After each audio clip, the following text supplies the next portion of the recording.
Part of the McCain strategy for victory in November is making it seem as if he never, not once, supported the Bush administration's failed strategy in Iraq. Not surprisingly, he tried to do that again today. You know, over the last year, Senator Obama and I were part of a great debate about the war in Iraq. Both of us agreed that the Bush administration had pursued a failed policy there, and we had to change course. McCain might be learning how to use the internets, but how the internets can be used against him must still be on his to-figure-out list. The wonders of the Google and the blogosphere have provided a long list of examples in which McCain and Bush have appeared to be one and McSame on the war in Iraq. Our list by no means the definitive and complete edition. Working backwards, we begin in March, when on Mike Gallagher's talk radio show, McCain said, quote, "No one has supported President Bush on Iraq more than I have." And then in February, when he was endorsed by Bush 41 and asked by our correspondent Kelly O'Donnell about the backing of that other, less popular President Bush, McCain claimed some policy differences with the current president, but decidedly, definitely not on Iraq. As any president that follows one has different views on particularly specific issues. But I am proud of this president's strategy in Iraq. It is succeeding.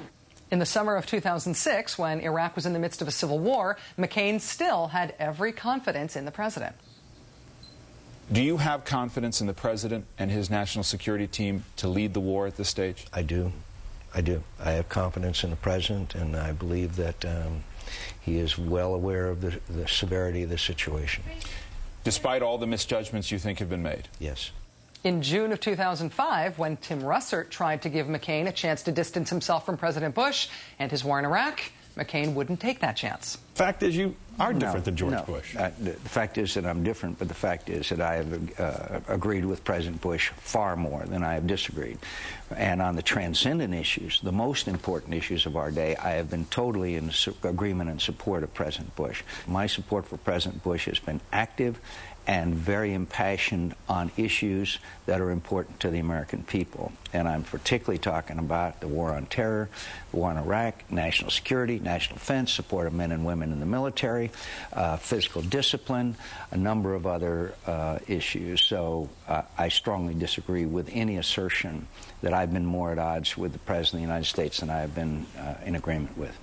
At the Republican convention 4 years ago this summer, McCain admired the president as much as ever and believed in his mission in Iraq as strongly as ever. I believe as strongly today as ever the mission was necessary, achievable, and noble. For his determination to undertake it and for his unflagging resolve to see it through to a just end, President Bush deserves not only our support, but our admiration.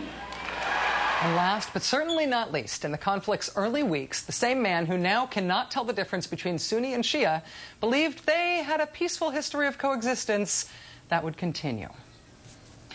There is not a history of clashes that are violent between Sunnis and Shias, so I think they can probably get along. So if America is divided on Iraq, does the election once again come back to the economy stupid? Maybe that explains why President Bush can't think of much more than suggesting Americans switch off their air conditioning or hoping that they cut back on gasoline usage to help offset the energy crisis. Genius.